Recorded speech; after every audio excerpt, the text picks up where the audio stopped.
They called me boring. I called them thieves. By the time my brother and sister realized, their accounts were frozen and federal agents were at the door. This is a tale of family betrayal and revenge and justice, how I, Delilah Walker, traced $25 million of stolen inheritance and watched the IRS take control of everything. My brother thought he could hide $5 million in a shell company, forgetting his sister is the country's top forensic accountant. I didn't just get mad when I saw the discrepancies in the ledger. I prepared a file for the IRS that would put them away for decades. You might think that finding out your family is a nest of vipers is the worst part of a betrayal, but for someone like me, the insult wasn't just emotional, it was professional. I am Delilah Walker. In the world of high-stakes corporate finance, I am the person you call when the numbers don't add up. I have audited Fortune 500 companies, taken down Ponzi schemes that rivaled Madoff in complexity, if not in scale, and I have traced assets through jurisdictions most people couldn't find on a map. I live my life by a strict code. The math never lies. People lie. Ledgers do not. I grew up as the boring one. That was the label my family slapped on me somewhere around middle school, and it stuck like tar. My older brother, Brad, was the golden boy. He had the smile, the charm, and the absolute inability to keep a dollar in his pocket. He was always chasing the next big thing, whether it was a nightclub in Miami that burned down under mysterious circumstances or a cryptocurrency startup that evaporated into the ether. My younger sister, Chloe, was the princess. She was professional at being beautiful and social. She married well, divorced better, and spent her life curating an Instagram feed that screamed luxury while having zero tangible skills. And then there was me, Delilah, the one who liked puzzles, the one who stayed in on Friday nights to study for the CPA exam, the one who didn't ask mom and dad for bail money or rent money. I built a firm from the ground up. I made a name for myself. I became wealthy in my own right, not through inheritance or luck, but through grinding work and a brain that sees patterns where others see chaos. My parents, wealthy in that old money, secretive way, never really understood what I did. To them, I was just a glorified bookkeeper. They were proud of me in the abstract, I suppose, but they doted on Brad and Chloe. They were the ones who needed help. They were the ones who needed protecting. I was the strong one, so I was ignored. I accepted that role. I thought it was simply the price of independence. When our parents died in a private plane crash 6 months ago, the devastation was absolute. Despite the distance between us, I loved them. I grieved. Brad and Chloe grieved too, loudly and publicly, mostly on social media. But once the funeral flowers wilted, the reality of the estate set in. Our family lawyer, Mr. Henderson, called us into his office for the reading of the will. I expected a complex portfolio. My father had been a titan in real estate. My mother came from oil money. I knew, vaguely, that their net worth was in the 8-figure range, but when Henderson read the summary of assets, the room went cold. According to the documents, the estate was almost insolvent. There were debts I had never heard of. Properties were leveraged to the hilt. The liquid cash accounts were drained. The grand total to be split between the three of us was less than $300,000. Brad put on a performance worthy of an Oscar. He wept. He slammed his fist on the table. He talked about how Dad must have made bad investments in his old age. Chloe just sat there, looking stunningly tragic, dabbing at dry eyes with a silk handkerchief. I sat in silence. I didn't cry. I didn't yell. I just listened to the numbers. And my gut, that instinct honed by 15 years of hunting financial criminals, screamed. It was impossible. My father was conservative with money. He didn't gamble. He didn't make high-risk trades. For $20 million to vanish in the last 3 years of his life without a massive paper trail was not just unlikely, it was technically impossible, unless he was literally burning cash in the fireplace. I signed the paperwork. I accepted my check for $90,000. I hugged my sobbing brother and my distraught sister. I told them we would get through this together. And then I went to work. The investigation didn't start with a bang. It started with a single loose thread. About 3 weeks after the funeral, Brad bought a new boat. It wasn't a dinghy, it was a 60-foot Sunseeker. He posted a photo of it on Facebook with the caption, "Therapy." I know what a Sunseeker costs. It costs more than the 90 grand he just inherited. I called him up, playing the concerned sister. I asked him if it was wise to spend his inheritance so quickly. He laughed it off, telling me he had some investments finally pay off. He was vague. Brad is always vague when he's lying. He told me not to worry, that he was finally landing on his feet. Then Chloe went to Paris for Fashion Week. Not in economy, but flying private. She stayed at the Ritz. She bought a Birkin bag. Again, the math didn't work. Even if she blew every cent of the inheritance, she was spending money she shouldn't have. I decided to audit my dead parents. As the executor of the estate was a third party chosen by Brad, a man named Marcus, who I later found out was an old college buddy of his, I didn't have direct access to the raw bank data. But I had something better. I had my father's old laptop. After the funeral, when we were clearing out the study, Brad and Chloe had fought over the jewelry, the art, and the vintage wine collection. They didn't care about the electronics. I took the laptop, saying I wanted to save the family photos. I booted it up. It was password protected, of course, but Dad used the same password for everything. The name of his first dog followed by his birth year. I was in. I didn't look at the photos. I went straight to the browser history, the cached files, and the email archives. My father was old school. He downloaded PDF statements for everything. I spent 4 nights in my home office, surrounded by monitors, fueled by black coffee and a growing, icy rage. I built a timeline.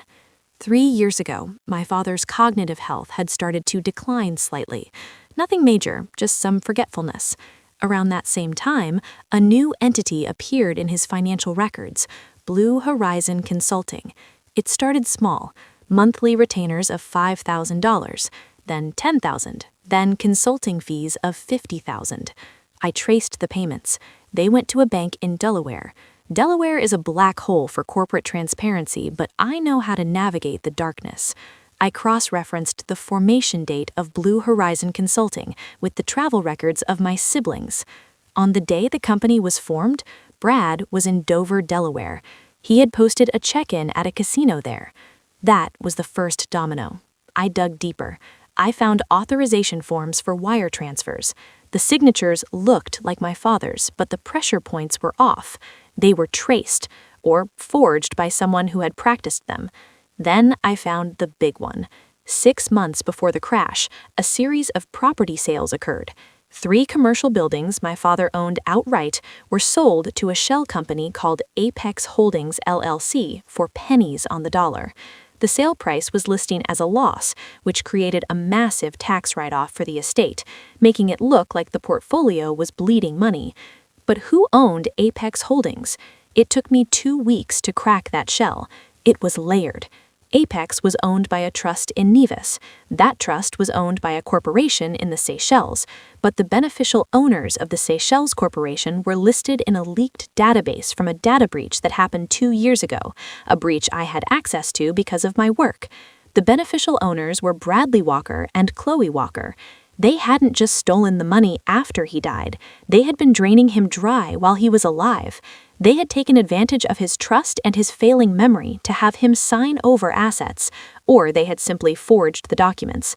They had liquidated $25 million worth of assets, funneled it through a laundromat of offshore accounts, and left the official estate empty so I would get nothing.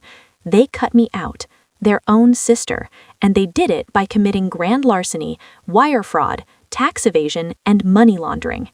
I sat in my office at 3 a.m. staring at the flowchart I had created. It was a masterpiece of forensic accounting. It showed every dollar, every transfer, every fake invoice. It linked Brad's new boat and Chloe's Paris trip directly to the sale of our childhood vacation home, a sale they had hidden from me. I could have called a lawyer. I could have sued them in civil court. I would have won, eventually, but that would take years. They would burn through the money on lawyers. They would hide assets. They would lie. And in the end, I might get a judgment, but the satisfaction would be diluted. No, this wasn't about the money anymore. This was about the insult. They thought I was stupid. They thought because I was the boring accountant, I wouldn't notice a $20 million hole in the balance sheet. I decided to nuke them from orbit. I didn't confront them. I invited them to dinner. It was a month later. I hosted a remembrance dinner for Mom and Dad at my house. I cooked. I set the table with the good china. I poured expensive wine. Brad arrived in his new Porsche. Chloe arrived wearing a diamond necklace that used to belong to our grandmother, one she claimed had been lost during the estate inventory. We ate, we reminisced. I let them talk. I let Brad brag about his crypto investments exploding. I let Chloe talk about her modeling contract that was paying for her lifestyle. "I'm just so glad we're all doing okay," I said, swirling my wine. "I was worried when the estate turned out to be so empty. I was worried you two would struggle." Brad laughed, a loud, boisterous sound that grated on my nerves. "Delilah, you worry too much. We're survivors. Walkers always land on their feet." "That's true," I said. "We do have a knack for survival. And numbers." I reached under the table and pulled out a thick, leather-bound folder. I placed it on the table next to the centerpiece. "What's that?" Chloe asked, eyeing it suspiciously. "That," I said calmly, "is a copy of the audit I just completed." Brad stopped chewing. "Audit? What audit?" "The audit of Dad's estate, and Blue Horizon Consulting, and Apex Holdings, and the accounts in Nevis and the Seychelles." The silence that fell over the room was absolute. It was heavy, suffocating.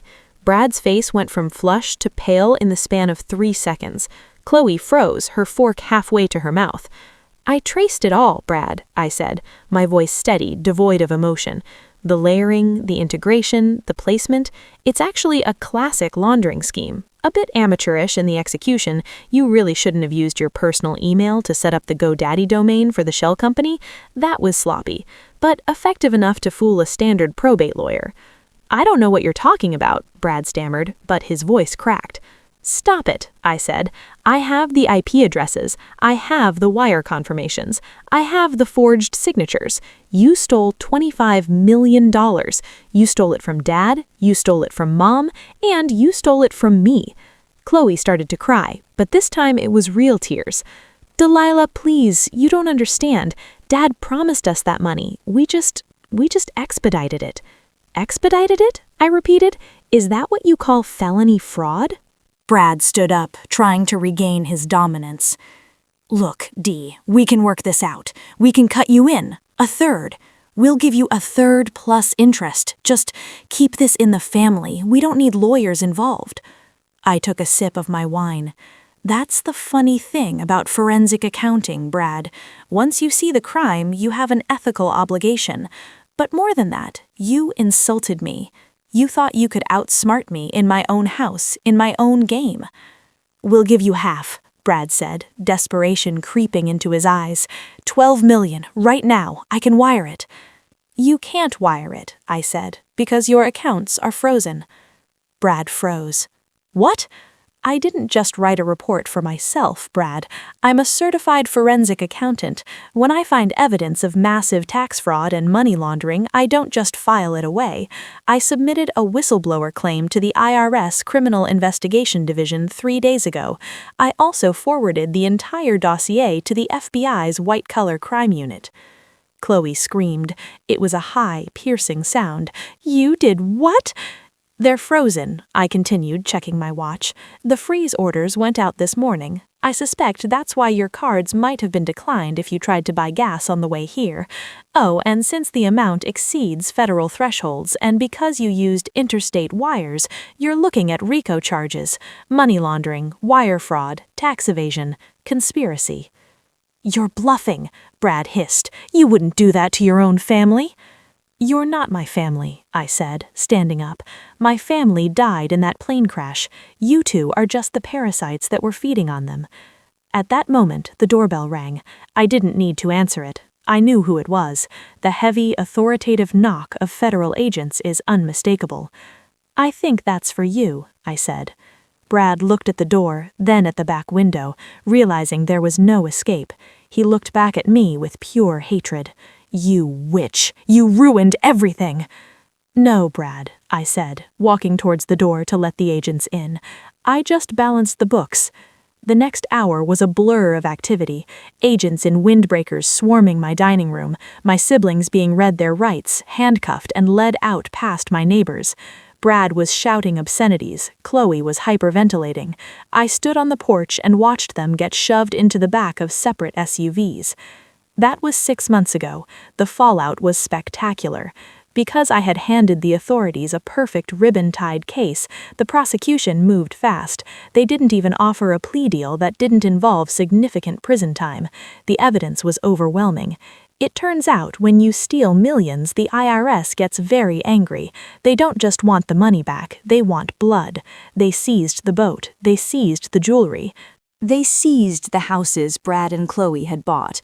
Because I acted as a whistleblower under the IRS Section 7623B program, providing specific and credible information that led to the recovery of unpaid taxes, I am entitled to an award of between 15 and 30% of the total amount collected by the government.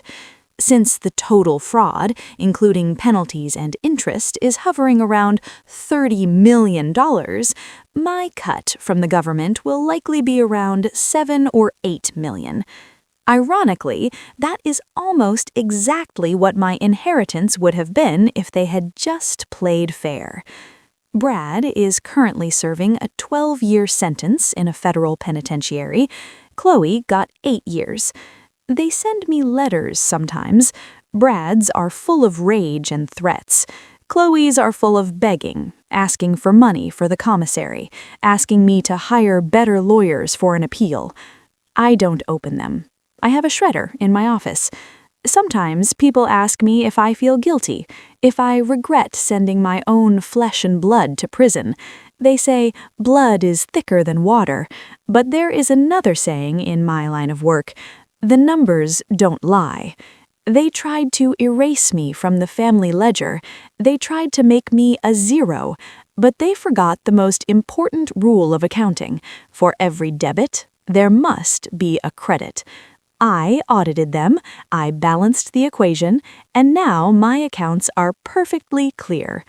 I still live in the same house, I still work, but next week I'm taking a vacation. I'm going to the Seychelles. I hear the beaches are beautiful this time of year, and I want to see exactly where they tried to hide my money, just to be sure I didn't miss a penny.